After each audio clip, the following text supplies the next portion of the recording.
하나님의 백성은, 하나님의 여성은 담대해야 되고, 드보라처럼 유능해야 되고, 또 겁이 없어야 되고, 예수님의 모친 마리아처럼 다른 여인이 그걸 감당할 수 있었겠습니까?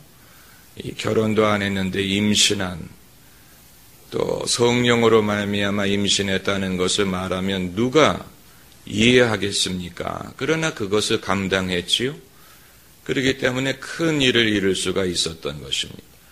그렇기 때문에 제가 아는 여자 목사님이 늘 하시던 말씀이, 나는 치마만 입었지 남자다. 이 시대가 요구하는 여성상은 씩씩하고 용감하고 유능한 여자입니다. 그 이유가 뭔지 아십니까? 남자가 무능하기 때문에 그렇습니다. 남자가 영적으로 무능하고, 남자가 심리적으로 약하고, 남자가 자기 역할을 감당하지 못할 때는 여자라도 강하고 여자라도 담대해야지. 그게 아니고 전형적인 여성의 역할만을 강조해서 제일 답답한 게 뭐냐면, 여자가 저 이런 거 못해요. 못하긴 뭘 못합니까? 하면 되는 거지요. 여러분, 그렇기 때문에 이 신앙의 기본적인 훈련에 깔려 있는 것은 하나님이 남자와 여자의 차별을 하지 않으신다는 사실을 여러분이 아셔야 됩니다. 말세에 내가 내 영을 남종과 여종에게 부어주리라고 했는데, 적어도 성령이 임하실 때는 남자와 여자를 차별하지 않는다는 얘기예요. 여러분, 대한민국이 지금 이 시대에 이 현저하게 드러내는 것은 무엇이냐면, 남자들보다도 여자들이 더 뛰어나다는 사실이. 대통령이 여자인 것뿐만이 아니고, 골프에서도 이 세계 선수권을 차지하는 사람들이 여자 플레이어들이고, 또 동계올림픽에서도 피겨스케이팅의 여왕이 여자고, 이 여성들이 뛰어납니다. 공부를 잘하는 것도 여자들이고, 신앙이 좋고 기도를 많이 하는 것도 여자들이고, 저희 교회가 매년 이 전도상을 시상할 때 보면 항상 1등이 여자예요. 남자들은 어디 가고, 그러니까 여성들이 여러모로 이 우수한 게 있는데, 한 가지 부족한 것은 심리적인 면. 모든 면으로 할 수 있는데 심리적으로 스스로를 낮춰서 과소평가하고, 나는 여자기 때문에, 나는 안사람이기 때문에, 이런 식으로 자기를 비하하는 경우가 많아요. 그런데 그렇게 되면 누가 손해를 보느냐면, 여러분의 가족이 손해를 보고, 여러분 자신이 손해를 보고, 교회가 손해를 보고, 그리고 하나님의 나라가 손해를 봅니다. 여자가 여자의 역할을 담대하게 해야 되는데, 여러분, 예수님 부활하신 날, 부활하신 예수님을 제일 먼저 목격한 사람이 누구였습니까? 이 시대에 필요한 것은 담대함이에요. 세월 지나갈수록 담대한 것뿐일세, 무슨 일을 만나도 항상 담대합니다. 담대하지 않으면 아무것도 못해요. 담대하지 않으면 애를 키울 수가 없어요. 담대하지 않으면 사내를 사내처럼 키울 수가 없어요. 그래서 많은 남자애들이 여자처럼 자라나는 거예요.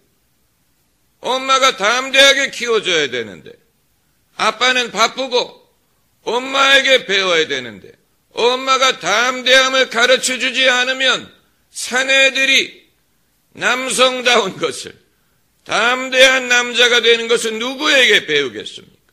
그렇기 때문에 학교에서 조폭에 들어가는 거예요. 조직폭력을 너무 나쁘게 생각하지 마세요. 조폭에라도 들어가야 걔네들이 싸우는 법이라도 배우고 남성적인 것을 배우지 그러지 않고 학원과 집만 왔다 갔다 하면 걔네들이 장차 뭐가 되겠습니까? 샌님이 되지. 오죽하면 남자들이 학교마다 조폭을 만들어서 위계 질서를 가르치고 선배에게 순종하는 법을 가르치고 후배를 통솔하는 법을 가르치고 그리고 힘과 힘의 대결에 대해서 밀리지 않고 자신의 입장을 완력으로라도 나타내고 남에게 꿀리지 않는 그것을 배우려고 하겠습니까? 그러니까 남자가 되는 법을 배울 수가 있다면 조폭이 필요 없어요. 그러나 그런 것을 통해서라도 뭔가 소속감이라든가 안정감이라든가 그리고 힘을 사용하는 법. 남자에겐 힘이 있고 힘을 쓰고 싶은데 엄마들은 그것을 죄악시합니다. 싸우지 말아라. 싸우는 건 나쁜 일이다. 충돌하지 말아라. 욕하지 말아라.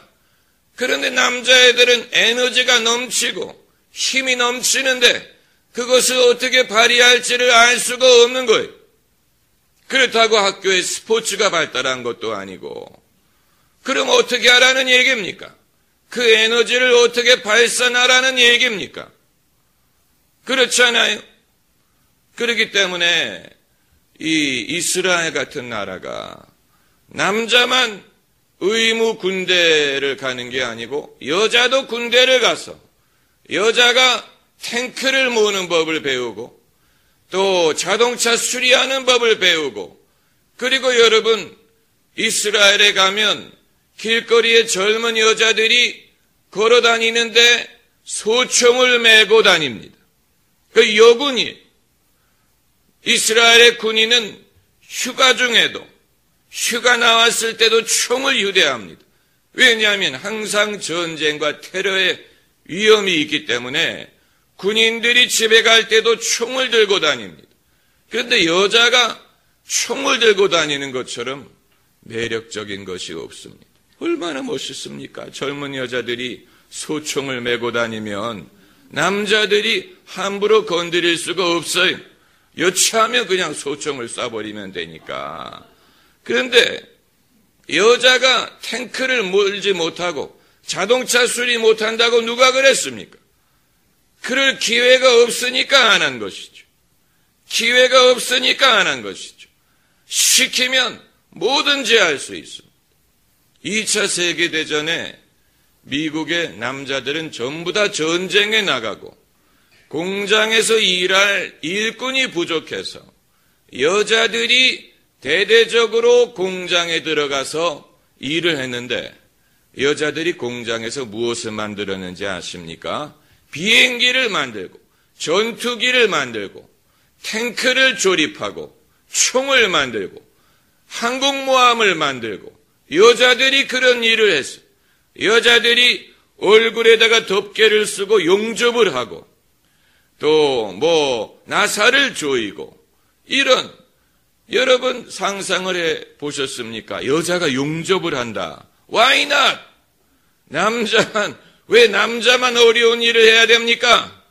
왜 남자만 그런 일을 하라는 법이 있습니까? 집에서도 안 하는데 집에서도 일을 안 하는 게 남자인데 왜 직장에서 일을 해야 됩니까? 그러므로 집에서도 여자에게 일을 시키고 직장에서도 여자에게 일을 시키자 이거예요. 어려운 일일수록 어렵고 더 어려운 일일수록 여자들에게 시키자 이거. 왜냐하면 익숙하니까 집에서 많이 해봤어요. 음식 쓰레기 내버리는 이 훈련이 돼 있기 때문에 직장에서도 위험하고 어려운 일들은 더러운 일들은 여자한테 시키면 됩니다. 남자들은 안전한 일만 하고 저는 그 남자들의 낙원이 Why not? 왜 우리가 이 고정관념이 그렇게 강한 거? 고정관념. 이 고정관념이라는 게 이 어떤 엄마가 애를 데리고 길을 가다가 애가 자동차에 깔렸어요. 자동차 바퀴 밑에 깔렸어요. 그랬는데 싫어요. 이 엄마가 한 손으로 자동차를 들고 다른 한 손으로 자기 애를 끄집어냈어요. 한번 상상을 해보세요. 한번 집에 가서 해보세요. 한 손으로 자동차를 들고 바퀴를 들고 거기에 깔린 자기 아이를 끄집어냈어요. 왜냐하면 본인이 아니면 그걸 해줄 사람이 없고 그렇지 않으면 자기 아이가 죽게 생겼고 위기가 닥쳤기 때문에 그 순간에는 나는 평소에 이런 일을 한 적이 없다느니 뭐 이렇게 하다가 뭐 손톱 상한다느니 이런 생각을 할 겨를이 없는 거예요. 그러니까 자기가 갖고 있는 힘, 자기가 갖고 있는 능력을 평소에는 모르다가 위기가 닥치니까 자기도 모르는 자기 안에 있는 담대함, 생명을 건지고 자기 자식을 보호하려는 본능이 그런 식으로 나타난 것입니다. 여러분, 사람은 이 외딴 길에서 위기에 처하기 전까지는 자기가 무엇을 할 수 있는지 잘 몰라요. 자기에게 어떤 능력이 있는지 잘 몰라요. 이 위기의 순간에 닥치기 전까지는 이 인생을 편안하게 생각하고 인생을 쉽게만 생각하려고 하지. 정말로 자기가 뭘 할 수 있는지, 정말로 자기에게 어떤 재능이 있고 능력이 있는지를 모르고 사는 사람들이 대부분이 바로 그게 예수님 말씀하신 받은 달란트를 땅에 묻어놓고 사는 사람과 같은 거예요. 달란트가 없는 게 아닌데 달란트를 파악을 하지도 않고 쓰지도 않고 땅에 묻어놓고 사는 사람들이 많습니다. 공부를 하려면 공부를 쓰든가 사용을 하든가 안 하려면 하지 말든가 둘 중에 하나를 하라네. 공부를 하려면 쓰든가 안 쓸 것 같으면 하지 말든가. 그게 편하잖아요. 우리 사회는 쓰지도 않을 것을 너무 많이 가르쳐요. 도대체 수학을 뭘 그렇게 전문적인 것을 가르치는지. 수학은 슈퍼에 가서 거스름돈을 받을 때 셀 줄만 하면 돼요. 그 이후에 수학 능력은 별로 쓰지를 않아요. 그런데 무슨 고동수학, 미적분 쓰지도 않을 것을 왜 그렇게 가르치는지. 이 사람들이 머리는 커지고 배운 건 많은데 그렇다고 배운 것을 쓰는 것도 아니고 도대체 우리가 정말로 필요한 것은 배우지 않습니다. 정말로 필요한 것은 고등학교에서 무슨 물리니 무슨 수도 없이 많은 그런 과목을 가르치기 전에 정말로 필요한 것부터 배우는 것이 좋아. 인공호흡이라든가 심폐소생술이라든가 수영이라든가 무슨 조난당했을 때 SOS를 치는 법이라든가 지도를 읽는 법이라든가 화재를 진압하는 법이라든가 이런 걸 사실 배워야 됩니다. 그렇지 않습니까? 위기 상황이 닥쳤을 때 어떻게 대처하는 법이라든가 이 호신술이라든가 이런 걸 배워야죠. 정말로 인생에 쓸만한 거를 배워야 되는데 그런 거는 학원에 가서 따로 배워야 되고 학교에서는 순수 학문만을 가르쳐야 된다고 생각하는 것은 그건 좀 뭔가 이상한 것. 이상한 것. 인생의 수십 년을 그런 걸 배우기 위해서 투자를 해가지고 이제 학교를 졸업하면 다 잊어버려. 외운 거 다 잊어버려. 이제는 끝났으니까 잊어버려. 외울 필요가 없는 거. 쓸데없는 공부지요.